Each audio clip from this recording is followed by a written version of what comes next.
So, the Bloodsucker. MoCo just released a new set of weapons for Season 3 and Bloodsucker is definitely one of them.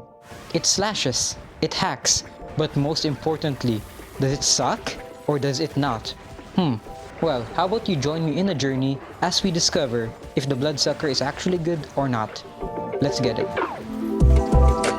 If you're new to the series, then we'll be dividing this into 3 chapters. The first chapter is beating all of the dojos, and these dojos are easy, so we're not going to be doing a tutorial. So we move on to the basic dojo, and I beat this one in first try, and I think you can beat this one in first try too, so we can just skip over this one and move on to the tips. So my tip number 1 for learning the Bloodsucker is to know the priority of abilities. So as we know, the Bloodsucker has 3 abilities that deal a lot of damage but cost HP. The dash, the attack, and the slash or the circle spin, whatever. So in terms of abilities, here are your priorities. So your first priority should be the attack. This is your constant way of doing damage. It's also the damaging ability that costs the least HP. So you want to be attacking or holding your attack button at all times. This is your priority number 1 ability. Priority number 2 is your slash ability or your spin ability. This ability drastically increases your AoE damage and your single target damage and your DPS. It is a very big increase in DPS, but this is not first priority because it costs a lot of HP. So you want to be a little bit more mindful with the slash, but if you can, if you have a lot of HP or if you're close to ult, then keep spamming slash. And your last priority ability is the dash. You'll only be using the dash for when you want to dodge boss attacks. Summary: in order to play the Bloodsucker, you need to prioritize these abilities. First priority is your main attack, because this is your main source of damage. Your next priority is slash. It deals a lot of damage, a lot of AoE and single target damage, but it costs a lot of HP, so be mindful. And your last priority ability is your dash. Only use it for movement. Moving on, we have the intermediate dojo. This took me 2 tries, so not really a first try. But my tip for you in this dojo is to simply use your ult for the medium monsters. Your ult does more healing the stronger monsters are. So both your heal ability and your ult, you should usually preserve them for the medium monsters and not the swarm monsters. But on to tip number 2 for playing the Bloodsucker is conservation of health. This is basically keeping your health up until you can get your ult. So the way you do this is first, you conserve your HP by dodging boss attacks. If you do need to dodge a boss attack ASAP, then use the dash. But if you don't have a dash because the boss attacks too fast and you've just used your dash, then you might wanna start running. You want to do a brief run. If need be, of course. You don't want to do that because you're giving up a lot of damage by doing that. But if you do need to dodge attacks, then you need to stop attacking and just run for a little bit. Another way to conserve your HP is to spam the heal ability. And when I say spam your heal ability, I mean like spam it on cooldown. The moment your heal ability is on cooldown, you just click it instantly. This won't give you a lot of healing, but it's good enough to keep you alive till you get your ult. To summarize, for tip 2, keep your HP up by dodging attacks with your dash and run. And number 2 is keeping your health up by spamming your heal ability on cooldown. Finally, we have the Expert Dojo, and this one is quite a bit hard. Especially the hard part for this one is the HP conservation for the tip number 2. But if you can get that down, then you can beat it easily. I did beat it in first try, so I was able to beat it quote-unquote easily. But this is gonna be signifying how solo bosses are gonna be difficult to learn. It's gonna be quite hard to learn this weapon at first, and you can see that because usually solo bosses are very easy to beat if you're good at the Bloodsucker, but when you're starting out, you're gonna struggle with cooldown management and HP management. Move on to Bloodsucker tip 3, and this final tip is about your ult. Your ult, though it deals damage, it's mainly for healing, alright? You use your ult not to deal more damage, but to heal full HP. It's not really worth it using the ult for damage since you'll be able to do more damage with your other abilities, but it is the most amount of healing in your kit. So you want to use it for healing. So you pop your ult when your HP is low because you got hit by a lot of monster attacks. That is the obvious usage for your ult, but another usage for the ult is if your ult is on cooldown and you still have a lot of HP left, you should start manually lowering your HP by spamming abilities. And then when you're like 50% or 25% HP, then you can pop your ult. this ensures that you get the most value from your ult, aka the most healing from your ult. Because if you pop your ult when you still have more than 50% HP, you will lose a little bit of healing, even more if you have more HP. So summary for tip number 3, only use your ult for healing, and if you want to maximize your ult value, be at 50% or 25% HP, and if you're still high HP by that point, then spam abilities until you can get the 50 or 25% HP.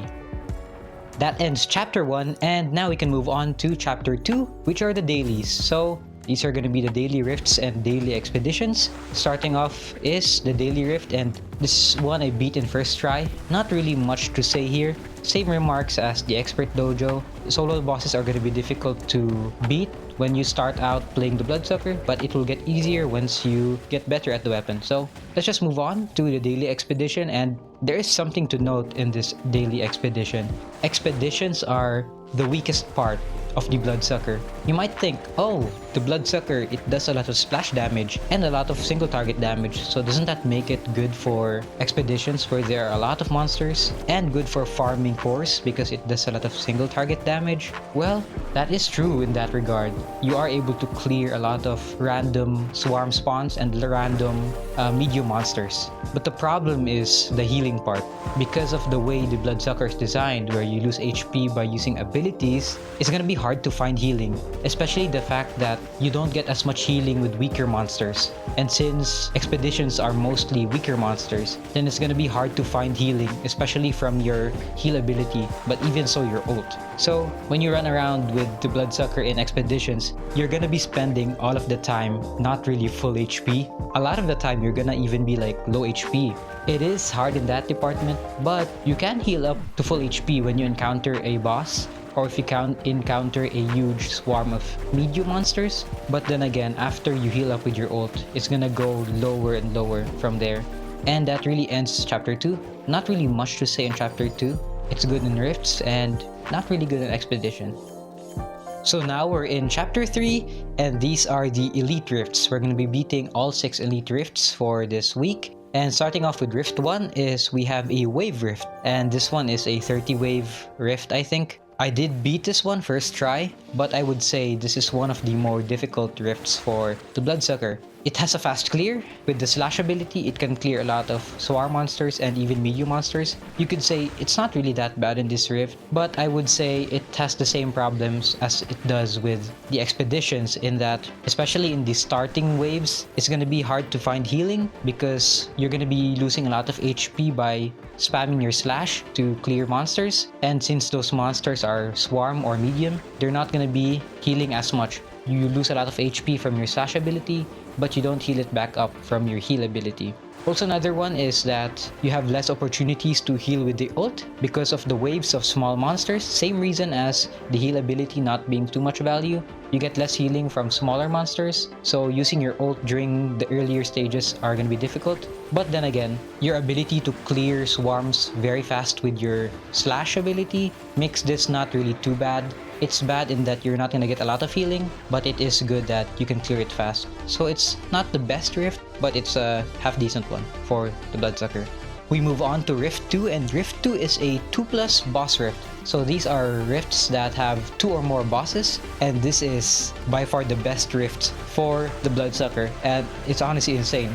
This one I beat obviously in first try. This is the farm map, quote unquote, where you farm cores and XP. So this is not supposed to be a very hard rift, but man, is it really good. It has insane AoE damage from the slash. It just deals way more damage for the HP you lose, because the slash, you lose 2200 HP, but with max cores you deal 3600 damage. That's just one target.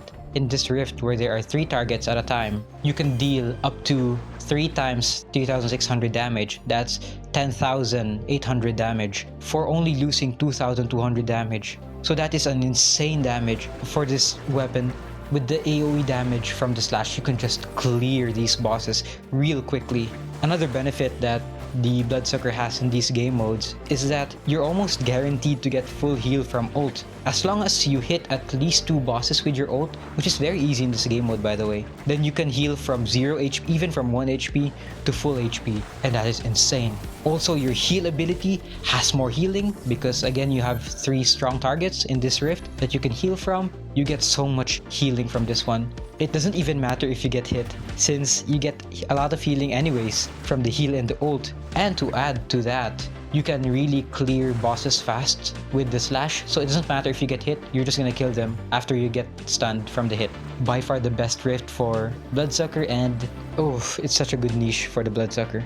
Rift 3 on the other hand, Rift 3 is very hard. So Rift 3 is a medium rift or medium monster rift. These are rifts that only have medium monsters in them, a lot of medium monsters. These medium monsters includes snouters, jumpers, chargers, and frost chargers. This one took me 5 tries. It was a personal best though, the winning try, but 5 tries is quite a lot for the Bloodsucker. And the reason for this is the Bloodsucker suffers the same fate like all melee weapons, in that melee weapons are just inherently bad in these types of rifts, the medium rifts. Sure, it deals a lot of AoE damage with the slash ability, but melee weapons just stagger the position of medium monsters. Monsters with dashes, right? Like the chargers and the frost chargers. When the melee weapon is attacking close to them, the chargers will dash wildly in different directions because you are approaching them from a closer angle. And also with same case with the ranged monsters, because ranged monsters in this rift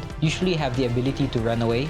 So if you approach the group with a melee weapon, they will stagger in all different directions. In these game modes, you want the medium monsters to be as clumped up as possible, so you can deal a lot of damage with your slash ability, but I do think that theoretically this is a good game mode for the Bloodsucker because of the damage from the slash. But then again, melee weapons are not good in this rift. But still, I was able to beat it in 5 tries. I don't think I would be able to beat this rift with other melee weapons, I would assume. So, although this is the worst game mode by far for the Bloodsucker, did not perform badly, I'll tell you that much. Next up is Rift 4, and this is an NPC rift and a walk-up rift. So this is an NPC rift because you have to walk with the researchers and protect them. And this is a walk-up rift because this is one of those rifts where you walk up towards the boss, and while you're walking up towards the boss, there are going to be medium monsters and small monsters blocking your way. This one is a first try and a personal best too, so this weapon is having 2 personal bests, so this is, this weapon is good. But in terms of NPC rifts, there's not much benefit that the Bloodsucker gives to NPC rifts because it doesn't have a taunt ability and not a heal ability. But still though, it shreds medium monsters and small monsters, man. Especially in this one, if you get behind the guards, you just shred their HP. You just one-shot them with your slash and then your dash and then your attack. It's so fast clearing these monsters, and that's really the benefit of the Bloodsucker, is that it deals so much AoE damage for so fast that it has a crazy fast clear. Because you can clear monsters with your slash very quickly, then it allows the NPCs to move faster, so that is really the benefit of Bloodsucker. Next up, we have Rift 5, and Rift 5 is another NPC rift and a wave rift. So once again, NPC rift, there is an NPC you need to protect. This is the van, and it's also wave rift because then again there are a couple of waves to this before you can beat the rift. This one is another first try, not a personal best, but another first try. Just like the Rift 1, where it's also a wave rift, the Bloodsucker can struggle in these types of rifts because then again, same issue with Rift 1. You start out with weak monsters, you don't get as much healing, but it feels like the Bloodsucker is the reverse of a lot of weapons in wave rifts. Usually with a lot of weapons, it's gonna be easier to deal with the starting waves where the monsters are weaker compared to the end where there's gonna be a big boss. But the Bloodsucker is actually quite the opposite. It starts out weak because of the small monsters, you don't get as much healing, but the later it goes, when the medium monsters and the bosses spawn, it just gets so much better because you get so much more consistent healing, and from that point on you can just spam your other abilities. So weak when starting out in wave rifts, but as it goes on, it gets stronger until it's in the final part where it's just super strong. And finally, we have the final rift. This is Rift 6, and this one is a solo boss rift. It only took me first try, but oh man. You think Bloodsucker is only an AoE weapon? Ooh, think again, brother. This quote-unquote AoE weapon has insane single target damage. Let me get this to you straight. In the games I played, even after this challenge was over, I have always been the most boss damage in every rift that I've played. Even with teammates like Squidblades and Technofist, I outdamaged them a lot of the time in single target. And it got me wondering, like, that's actually crazy because the only other weapon that usually outdamages me when I use the Bloodsucker is another person using a Bloodsucker. This weapon is supposed to be a good AoE weapon, and it is a very good AoE weapon, but why does it deal a lot of single target damage? Especially compared to Technofist and Squidblades, just by being good at it. For a weapon that is so hard, it's not really that hard. For a 4-star weapon, it's not really that hard. The main difficulty with this weapon is conserving your HP from your attacks that cost HP. But if you're spamming your heal ability and you know when to ult, and you're not spamming your slash and your dash, it's not really that hard to use this weapon. And once you get into the groove of this weapon and not spamming abilities and conserving your healing and spamming your healing, you just outdamage everybody. I do think that this is a very cool weapon design, like the concept of the weapon being like a ruby that's consumed by a vampiric monster, right? And this monster will only do its magic if you let it suck your blood. So, you know, it's cool conceptually, and I do think the design, the visual design, the audio design, and even the playstyle, it was a massive success for the Bloodsucker. I would say MoCo devs were making this weapon very cool, but I will say this is quite an unbalanced weapon. This should not be outdamaging the Squidblades and the Technofist and single target, but for all intents and purposes, this is probably the best weapon for Season 3. And question of the video, is the Bloodsucker good? Hell yes, hell yes. No debate, no questions asked. It's amazing, and if you haven't picked up the Bloodsucker, pick it up, and if you haven't learned it, learn it. It is so worth it. This is a W weapon, make sure to get it, and yeah.